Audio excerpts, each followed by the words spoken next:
Imagine a newsroom in 1980s Colombia. The big debate of the day isn't about digital algorithms or social media reach. It's about whether to finally switch the broadcast from black and white to color. But outside the studio, the atmosphere is far from vibrant. Luis Alberto Moreno, who would eventually become the president of the Inter-American Development Bank, remembers a time when the fierce rivalry between news outlets simply vanished. It wasn't because of a professional truce, it was a survival tactic. To report on the drug cartels was essentially a suicide mission, so competitors did something unthinkable.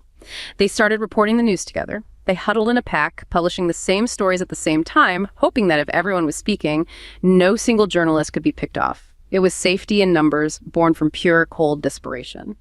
Decades later, the landscape looks unrecognizable. Latin America has become the most urbanized region in the developing world, a digital powerhouse where people in Brazil spend more time scrolling through social media than almost anyone else on the planet. We've traded those grainy, flickering monitors for high-definition smartphones and 24-hour connectivity. On the surface, it feels like the ultimate triumph of democratic expression, a region finally lit up by the voices of its people. But then the data introduces a chilling contradiction.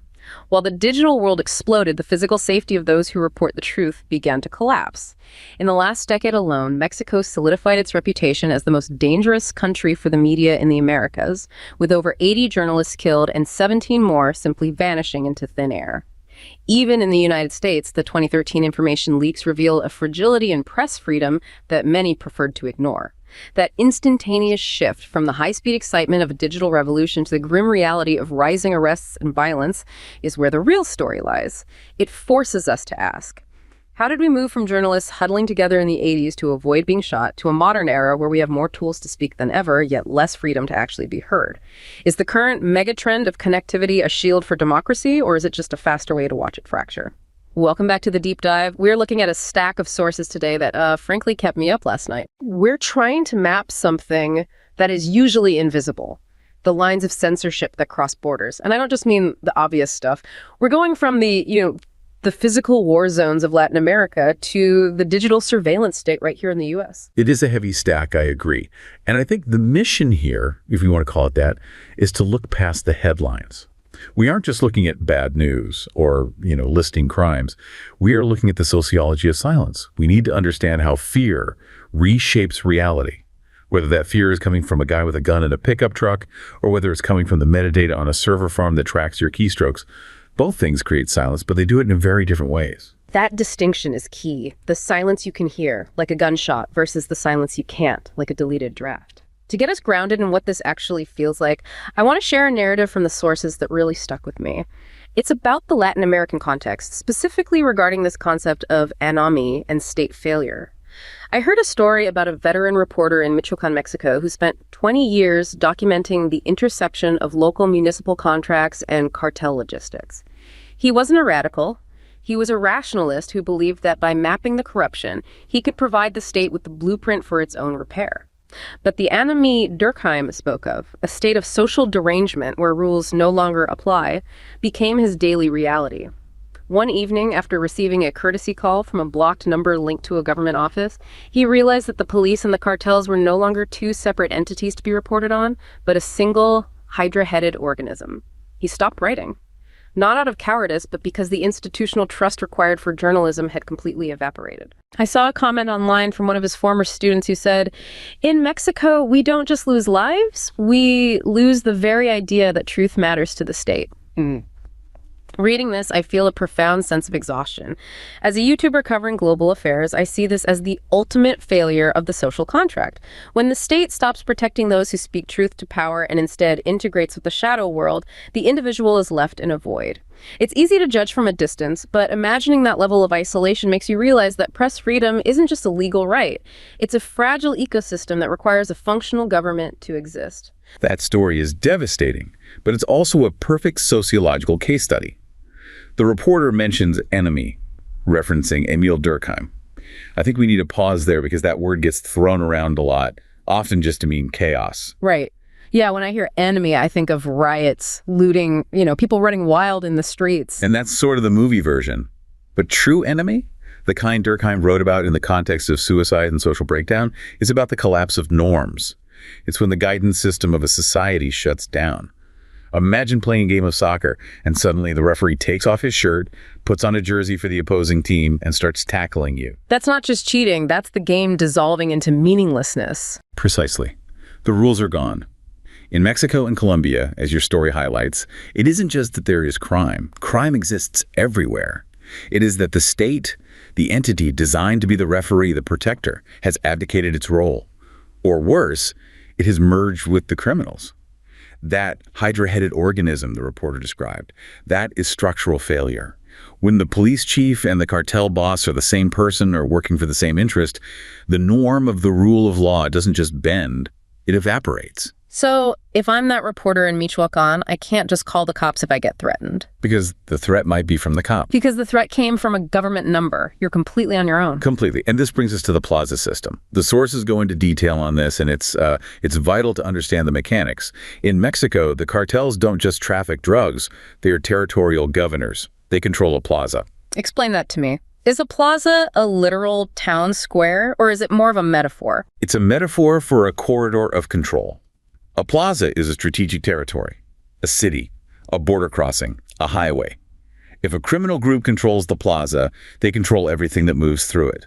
But more importantly, they control the institutions within it. They tax local businesses. They call it the piso. They decide who runs for mayor. And, crucially for our discussion, they decide what gets printed in the local newspaper. It's a parallel government, a shadow state. It is a de facto dictatorship within a democracy. The journalist in that plaza isn't just a reporter anymore. If they report on the violence committed by the group controlling the plaza, they are seen as attacking the local authority.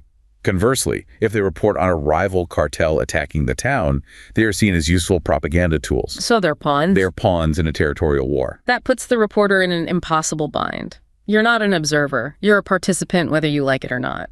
And we have to talk about the Nota, Roja, because the sources mention that as a weird survival mechanism. What is that about? The Red Note. It's the tabloid-style blood and guts journalism. It's strange, right? You would think the cartels would ban all reporting on violence. You'd think they'd want a total blackout. But they don't.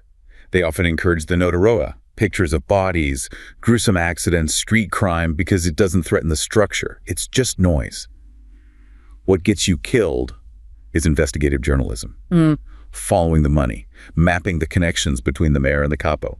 That is the silence. You can show the blood, but you can't explain why it was spilled. You can show the symptom, but not the disease. That is a very, very effective way to put it, yes. Let's get down to the brass tacks of this, the economics, because I think there's a romantic idea of the journalist as this crusader who is willing to die for the truth. But the reality in the sources is much grittier. We're talking about people trying to feed their families on almost nothing. I saw a figure that shocked me. Many local reporters in these regions earn as little as $13 a day. $13. Think about that. That is the leverage point. That's barely lunch in a lot of places. So you're grinding for $13 a day, and then you get the offer. Plata o plomo. Yeah. Silver or lead. It's the classic choice. But when you are making $13 a day, the silver isn't just about getting rich. It's about survival. It's about paying your kids' tuition. It's about fixing the roof. The criminal groups act as de facto editors. The sources describe scenarios where cartel members literally walk into the newsroom or send a WhatsApp message saying, here is the story you are running tomorrow. Wow. Not even subtle, just a direct order. No subtlety. And if you say no, then you get the plomo, the lead. And it's not always a bullet immediately. It starts with threats, photos of your children walking to school sent to your phone, a dead animal on your doorstep. But if you persist, the violence is absolute. And the state stands by. The impunity index we looked at was staggering. Over 90% of crimes against journalists go unpunished. 90%. That is the Anomie again. The legal system is a ghost. It exists on paper. There are laws, there are prosecutors. But in practice, the clearance rate for murdering a journalist is near zero. If you kill a reporter, you will almost certainly get away with it. Everyone knows this. The killer knows it, the police know it, and the journalist knows it. It's open season, effectively, and the violence, it's not just about killing the person, it's about the message. We have to talk about Veracruz. The case of Regina Martinez and the photojournalists, it was one of the darkest bits of the reading for me. Regina Martinez is a name that should be known everywhere. She was a correspondent for Proceso, a magazine with a long history of challenging power. She wasn't covering street thugs. She was looking at the finances of the state government in Veracruz. She was looking at corruption at the highest levels. The structural stuff. The dangerous stuff. And she was strangled in her home. The official investigation was a farce. They tried to frame it as a robbery or a crime of passion. But the message was clear to every journalist in Mexico: don't look at the money. And then, just days later, it got worse. 4 days later, the bodies of 3 photojournalists who had worked with her were found in a canal, dismembered, wrapped in plastic bags. I have to ask, why dismemberment? I know that's a gruesome question, but sociologically, what is the purpose of that level of desecration? It is performative violence. It's a spectacle. It dehumanizes the victim. It turns a human being into a pile of meat. It screams to the community, this person's trash, this person has no value, their work has no value. And it terrorizes anyone who might think about picking up a camera and following in their footsteps. It is a billboard written in blood. It's terrorism, pure and simple. It is, and it works. That's the hard truth. It creates silence. Okay, let's shift slightly to Colombia. The violence is similar, but the social reaction described in the sources is a bit different. There's this concept of Buchinch. Can you explain that? Buchinch. In common parlance, it just means gossip, noise, a racket. But in the context of the Colombian conflict, specifically in the late 90s and early 2000s, it took on a very specific function. The research from the East describes it as the mechanism that fills the vacuum of news. Because the actual news couldn't be reported. Correct. If the paramilitaries massacre a village, the local radio station can't say it, or they will be next. The newspaper can't print it. So the truth goes underground. It travels by word of mouth. Did you hear what happened in El Salado? My cousin said. That is Buchinch. So it's the known but not known. Everyone knows something happened, but no one can say it out loud officially. It creates a bifurcated reality. There is the official reality in the media which says everything is fine, the government is in control. And then there is the lived reality of the people, which is full of terror. But because it's only rumor, it can't be used to hold anyone accountable. You can't take gossip to court. You can't build a political movement on rumors. It fragments the public. You can't rally around a fact if the fact is just a whisper. Exactly. And the Colombian media tried to address this dilemma with the Media Discretion Accord of 1999. It's a fascinating historical document. The heads of major TV stations and newspapers got together and signed a pact. They agreed to handle information about the conflict with discretion and responsibility. Which sounds good, right? Let's not glorify violence. Let's not be a microphone for terrorists. That sounds like a responsible thing to do. On the surface, it sounds very noble, very civic-minded. But the sources argue it was a double-edged sword. By agreeing to be discreet, they effectively institutionalized self-censorship. They sanitized the war, they stopped showing the gruesome images, they stopped broadcasting the raw audio of the combatants. So they made the war palatable for the people in the cities, in Bogota. And by making it palatable, they reduced the urgency to stop it. If you don't see the blood, you don't feel the wound. But for the reporters on the ground, the rural reporters, the accord did nothing for them. They were still in the crossfire. And the psychological toll on those local reporters is immense. There was a comparison in the reading between Mexican local journalists and international war correspondents regarding PTSD. That really stood out. This is a critical distinction. A war correspondent, say someone from the BBC or CNN, flies into a war zone. They have a fixer, they have insurance, they have a flak jacket. They see terrible things, yes. But then they get on a plane and they go home. They leave the war. They decompress in London or New York. They have an off switch. There's an escape. For the local journalists in Michoacan or rural Colombia, there is no off switch. The war is where they live. They drop their kids off at school in the war zone. They buy groceries in the war zone. The hitmen they're writing about might be standing in line behind them at the bank. The stress is chronic and unrelenting. The data shows their PTSD symptoms are often more severe and harder to treat because the trauma is ongoing. They are never post-trauma. They are doing trauma. And it's not just the criminals adding to that stress. We have to look at the state's role in stigmatization. The sources mention former President Álvaro Uribe in Colombia. Uribe is a prime example of how leadership can weaponize narrative. He didn't just disagree with journalists, he labeled them. He would publicly call journalists who criticized the military or interviewed guerrillas terrorist sympathizers or guerrilla collaborators. Which, in that context, is basically painting a target on their forehead. It's not just a political jab. It is an authorization for violence. Colombia was swarming with right-wing paramilitaries who viewed themselves as cleansing the country of leftists. When the president of the country points a finger at a journalist and says, "collaborator," the paramilitaries take that as a green light. It strips the journalist of their civilian protection. It says, this isn't a reporter, this is an enemy combatant. It legitimizes the hit. And that is the ultimate failure of the state. Not just failing to protect, but actively pointing out who to hurt. So that is the landscape of physical survival. The bullet, the bag, the stigma. It's visceral. But I want to cross the border now. I want to move north. Because we often have this arrogance in the West, right? We think, well, that's Latin America, that's the drug war.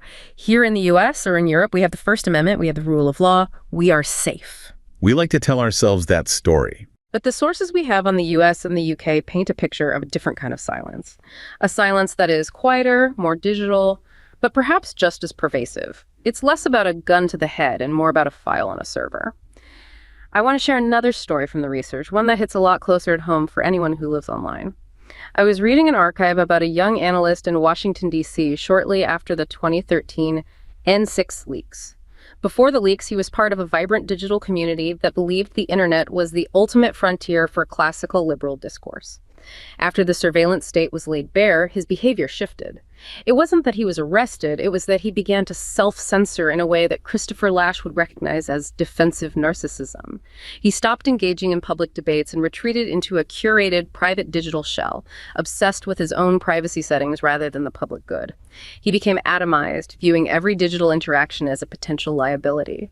The chilling effect wasn't a sudden frost, it was a slow, creeping ice that turned a bold citizen into a quiet, defensive consumer. I find this story particularly haunting because it hits close to home for anyone in the digital space.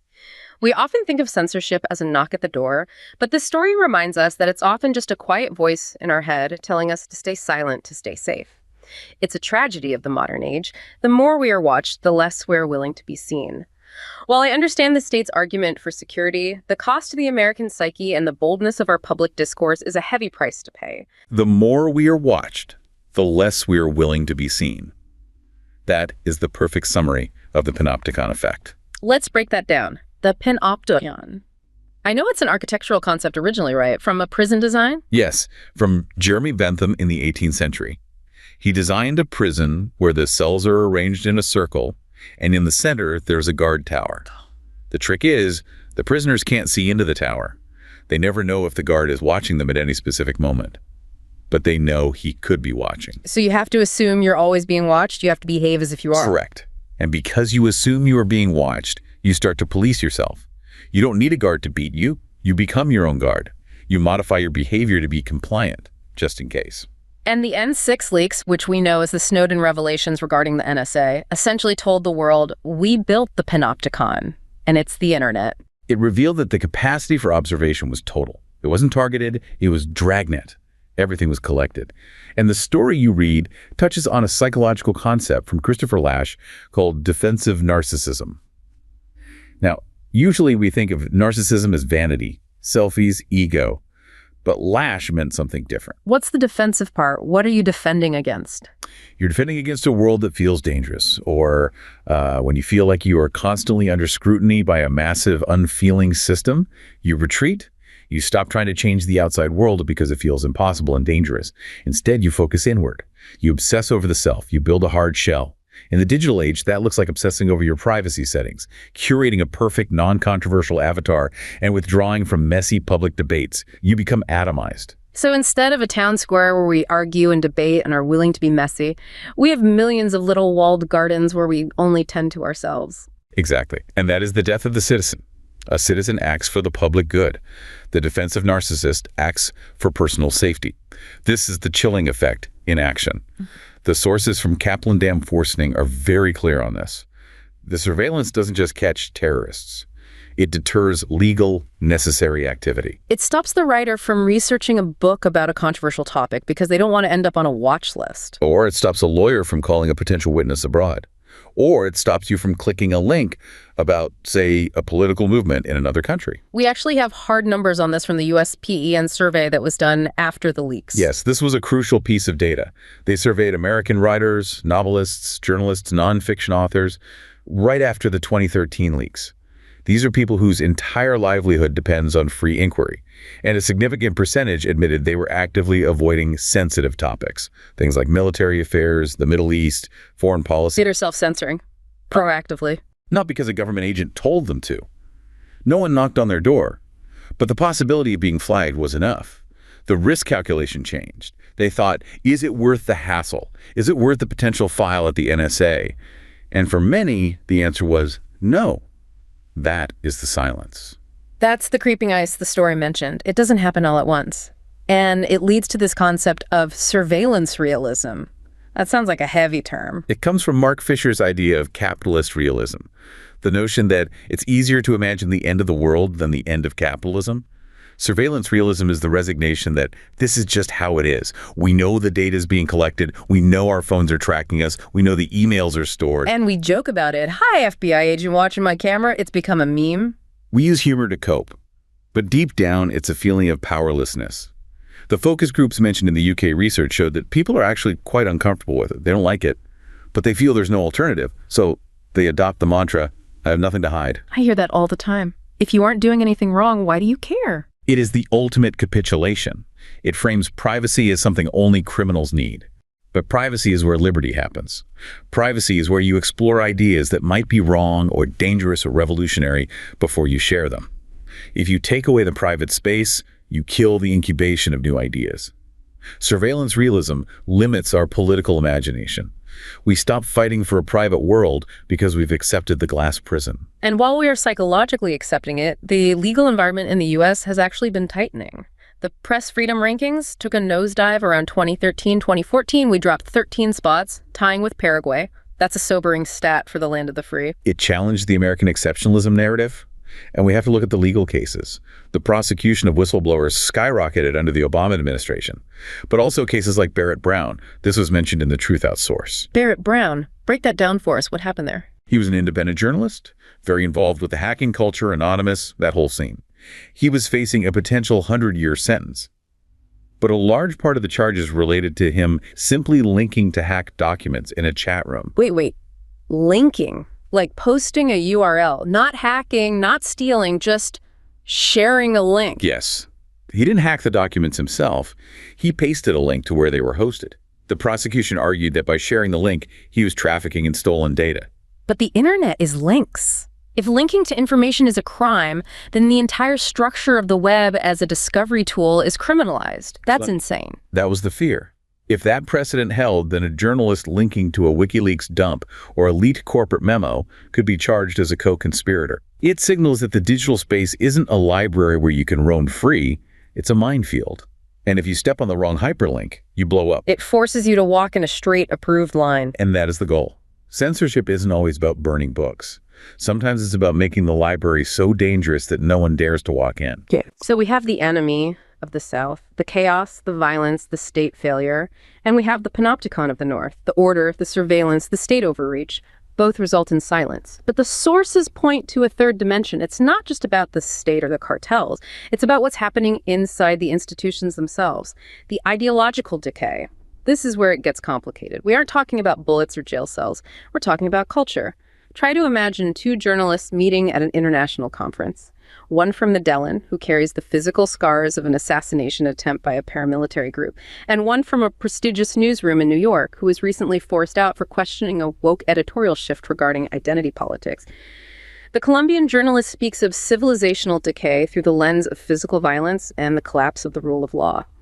The American journalist speaks of a different decay, the internal dissolution of merit and the betrayal of objective truth in favor of ideological tribalism.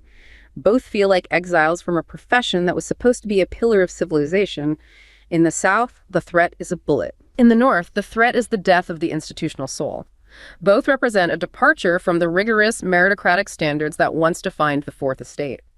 As I reflect on this comparison, I recognize how controversial it is to put physical violence on the same plane as ideological shifts. However, from a narrative perspective, both stories highlight a loss of purpose. While the dangers in Latin America are undeniably more immediate and lethal, the internal erosion of Western media standards suggests a different kind of vulnerability. As someone who navigates these polarized waters daily, I try to empathize with the fear in both scenarios, the fear for one's life and the fear for the integrity of one's mind. It's a reminder that regardless of the political spectrum, the truth is always the first casualty when systems begin to fail. That is a very provocative comparison, and we have to be careful not to draw a false equivalency here. Losing a job is not the same as losing a life. The sources are clear on that. Absolutely, 100%. But the beyond intractability analysis argues that both situations represent a form of decay in the journalistic mission. It's a rot in the floorboards versus a fire in the living room. Both destroy the house eventually. That's a fair analogy. In Latin America, the threat is external, the cartel, the corrupt mayor. In the West, specifically in the U.S. media landscape, the threat is increasingly internal. It's a philosophical shift. We're seeing a move away from the old 20th century standard of objectivity. Which, to be fair, was never perfect. Objectivity was often just the consensus of white men in suits. It wasn't some pure God-given thing. True. It was an ideal, not always a reality. But the ideal was neutrality. The goal was to show the reader the world as it is, not as it should be. The sources, particularly the arguments from Roger Cohen and Ross Douthat of the New York Times, suggest that this ideal is being replaced by moral clarity. Moral clarity. It sounds appealing. Who doesn't want to be clear about what's right and wrong? It sounds good on paper. It is very seductive. But the danger, as they argue, is that moral clarity often becomes a euphemism for ideological conformity. It presupposes that on every issue there is a distinct good side and a bad side. And if you are a journalist, your job is to champion the good and deplatform the bad. It turns the journalist into an activist. You're not a reporter anymore, you're a campaigner. And it narrows the scope of acceptable debate. If you frame a complex policy issue like immigration or healthcare or policing as a battle between good and evil, you cannot explore the nuances. You cannot interview the evil side to understand their logic. You have to shut them down. This came to a massive head with the Tom Cotton op-ed controversy at the New York Times. We have to unpack that because it was a watershed moment. It really signaled a change. It was. For context, Senator Tom Cotton wrote an op-ed advocating for the use of the military to quell riots during the 2020 unrest. It was a controversial opinion. Many would argue it was a dangerous opinion. But it was an opinion held by a sitting U.S. senator, and polling showed a significant chunk of the American public. The Times published it ostensibly to show this is what the other side is thinking. The classic liberal argument for free speech. Right. That is the old objectivity model. Here is the debate. Make up your own mind. Yeah. But the internal revolt of the Times was unprecedented. Staffers argued that running the piece didn't just spread a bad idea, but that it physically endangered Black lives. They equated speech with violence. A very direct link, not this could lead to violence, but this is violence. Exactly. And the result wasn't just a retraction. The editor, James Bennett, was fired. He was forced out, and that sent a shockwave through every newsroom in the country. The message was, if you publish a viewpoint that falls outside the specific moral consensus of your junior staff or Twitter, you are not just making an editorial choice, you are causing harm. Yeah. You are creating an unsafe environment, and you will be removed. So bringing it back to the comparison, in Mexico, the cartel says, don't publish this or we shoot you. In the US, the internal culture says, don't publish this or we cancel you. They are different mechanisms. Right. One is lethal, one is professional, but they both achieve a narrowing of the discourse. They both result in a less informed public. If I can't read what a U.S. senator is thinking in the paper of record, how am I supposed to understand the political landscape? I am flying blind. It creates blind spots, massive ones. And if the mainstream media refuses to cover certain perspectives because they aren't morally clear enough, where do people go for that information? They go to the fringes. They go to the podcast ecosystem or to 4chan or to conspiracy theories where those ideas are discussed without any filter at all. The center collapses. We also have to look at the economics here because it's not just ideology. The Wilson Center report talked about the poverty of Mexican journalists, making them vulnerable to bribes. But the collapse of the business model in the U.S. plays a huge role here too. Local news is dead or dying. When local news dies, it leaves a vacuum. And vacuums get filled. By what? By fake news, by bots, by polarized outrage. The source mentions how legitimate news is blurring with opinion because opinion sells. Outrage gets clicks. So you have a financial incentive to be tribal, to preach to the choir. So in Colombia, when institutions fail, they got Buchinch gossip. In the U.S., when local news fails, we get algorithmic outrage and Russian bots on Facebook. It is the digital version of Buchinch. It is weaponized gossip. Yeah. And it is much faster and more targeted than the old rumor mill. This is where I start to feel a bit trapped. If I'm a listener, the learner we talk about, I'm stuck between these worlds. I have a technology of 1980s sci-fi. I can access anything, but socially, it feels like we are back in a feudal system. It is a feudal system. If you are in Mexico, you are navigating the feudal lords of the cartel, paying the peso, asking for permission. If you are in the U.S., you are navigating the feudal lords of Silicon Valley and the surveillance state, and the cultural gatekeepers in media and HR departments. And in both places, there is this triple menace, a term borrowed from the Colombian research that I think applies everywhere now. Let's break down the triple menace. It's a useful framework. 1, a decrease in journalistic quality. Whether through fear of bullets in the South or fear of budget cuts and clickbait economics in the North, the reporting is getting shallower. We aren't getting the deep dives. We get the headline, not the story. We get the hot take. 2, a violation of the citizen's right to information. You simply aren't being told the whole truth. Either it's censored by a thug, or it's algorithmically suppressed, or it's self-censored by a timid editor. So we are making decisions as a democracy based on incomplete maps. Exactly. And 3, the deformation of professional behavior.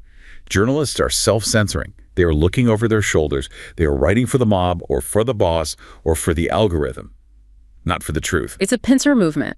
The physical threats on one side, the digital and ideological threats on the other, and the result is that we, the citizens, are left navigating a map where half the roads are erased. And the scariest part, going back to surveillance realism, is that we don't even know they're erased.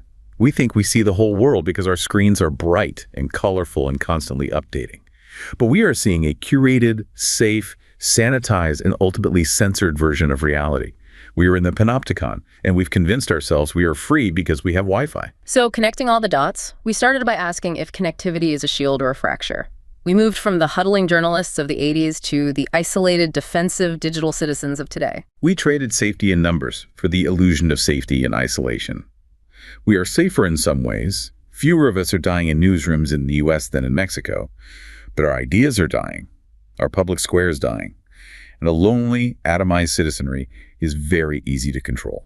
That is the thought that lingers. We often assume that censorship is an act of erasure, a black bar over a line of text or a reporter silenced in the night. But the most effective censorship of the 21st century might actually be noise. When we are flooded with surveillance, polarized by algorithms, and fearful of stepping outside the safe consensus, we don't need a dictator to silence us. We do it to ourselves. The ultimate victory of surveillance realism isn't that they are watching you. It's that you've accepted that your mind is no longer a private place to form a dangerous idea.